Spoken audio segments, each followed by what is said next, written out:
Assalamualaikum warahmatullahi wabarakatuh dan salam sejahtera kepada pensyarah Dr. Sarbia binti Haji Hassan dan rakan-rakan yang dikasihi sekalian.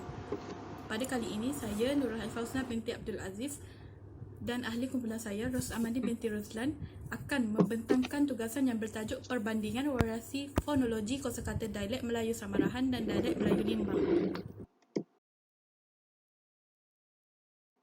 Menurut Zuraini Seruji, dialek Melayu Samarahan merupakan satu bahasa yang digunakan dalam kehidupan harian masyarakat bermangsa Melayu di negeri Sarawak dan ia turut dipengaruhi oleh bahasa Iban, Bidayuh, Melanau dan bahasa etnik sukuan yang lain. Ratna Wismawati Muhibah Yahya Sawit pula menyatakan bahawa terdapat lenggok dan sebutan yang unik dan berbeza dalam dialek Melayu Sarawak dan dapat diperhatikan cara sebutan yang berlainan di antara kawasan seperti kawasan Kuching, Serato, Asajaya, Tanjung Bundung dan kawasan-kawasan yang lain di bumi Kenyalang tersebut. Berikut merupakan kaedah pengumpulan data. Kami telah menemubual dua orang informan iaitu pelajar dari Universiti Malaysia Sarawak yang berasal dari Samarahan dan Limbang di Sarawak. Informan pertama bernama Nurul Syuhada binti Nen yang berasal dari Sarawak, berumur 22 tahun. Dan informan kedua bernama Nur Irdina Akmalia yang berasal dari Limbang, berumur 22 tahun. Berikut merupakan kosakata dialek Samarahan dan dialek Limbang yang telah kami dapati.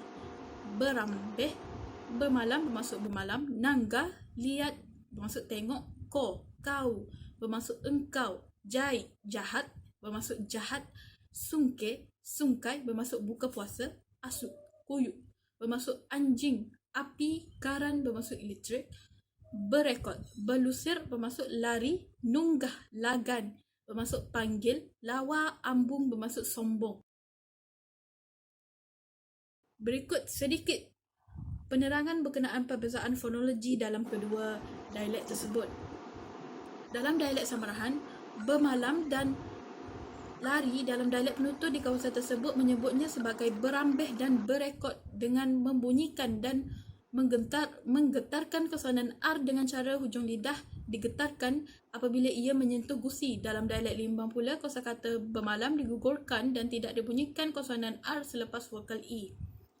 Belusir dalam dialek Limbang, penutur membunyikan kesonan R di akhir kata selepas vokal tinggi I.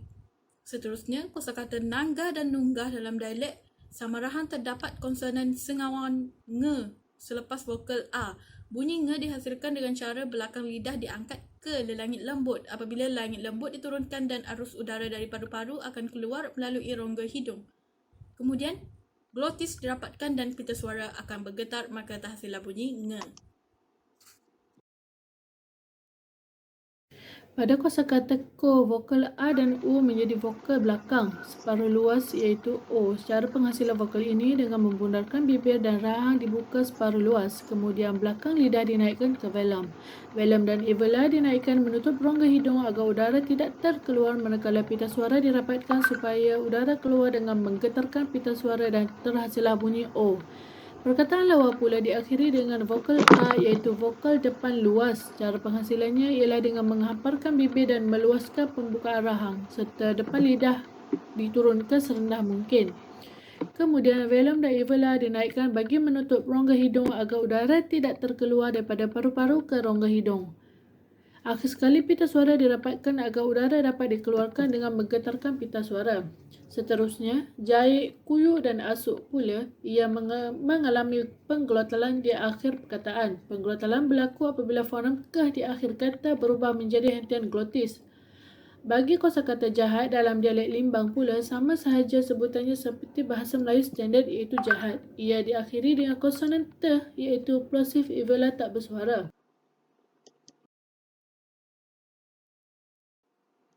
Kosakata sungkir dan sungkai punya sebutan yang hampir sama namun berbeza vokal di akhir perkataan.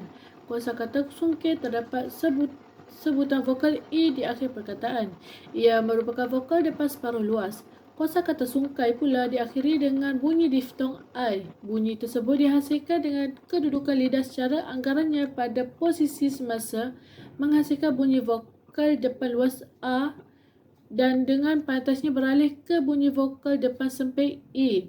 Seterusnya, kosakata kawa dan liat pula dalam dialek Limbang berlaku penyisipan pengguguran wah dan nyeh dalam satu urutan vokal, iaitu apabila vokal pertama terdiri daripada vokal depan luas A pada perkataan kau dan vokal tinggi E pada perkataan liat. Bunyi glucuran berlaku apabila vokal A dan E berjumpa dengan vokal U dan A tanpa dibatasi dengan huruf konsonan pada kedua kosakata tersebut. Kosakata api dan ambung pula kedua-duanya bermula dengan vokal depan luas A. Penghasilan sebutan vokal ini cara menghamparkan bibir dan membuka rahang dengan luas. Kemudian depan lidah diturunkan serendah mungkin. Velum dan uvula pula dinaikkan sehingga menutup rongga hidung agar udara dan paru-paru tidak terkeluar. Seterusnya, pita suara dirapatkan supaya udara dari paru-paru keluar dengan menggetarkan pita suara. Kosakata lagan dan karan dalam penggunaan dialek Limbang keduanya diakhiri dengan konsonan nasal uvula bersuara N. Cara penghasilannya ialah dengan merapatkan hujung lidah pada uvula untuk membuat sekatan pada aliran udara yang keluar daripada paru-paru ke rongga mulut. Kemudian velum dan uvula diturunkan membuka rongga hidung agar udara dapat mengalir keluar dan pita suara pula dirapatkan. Udara dari paru-paru keluar pula ke rongga mulut dan tersekat di uvula. Seterusnya mengalir keluar melalui rongga hidung dan menggetarkan pita suara. Kesimpulannya, dialek Melayu Sarawak mempunyai kepelbagaian dialek mengikut tempat. Dalam kajian ini telah mengkaji perbezaan aspek fonologi bagi dialek Melayu Semarahan dan dialek Melayu Limbang. Terdapat perbezaan antara kedua-dua dialek tersebut dapat dilihat dengan cara sebutan, makna setiap perkataan dan sebagainya. Sekian, terima kasih.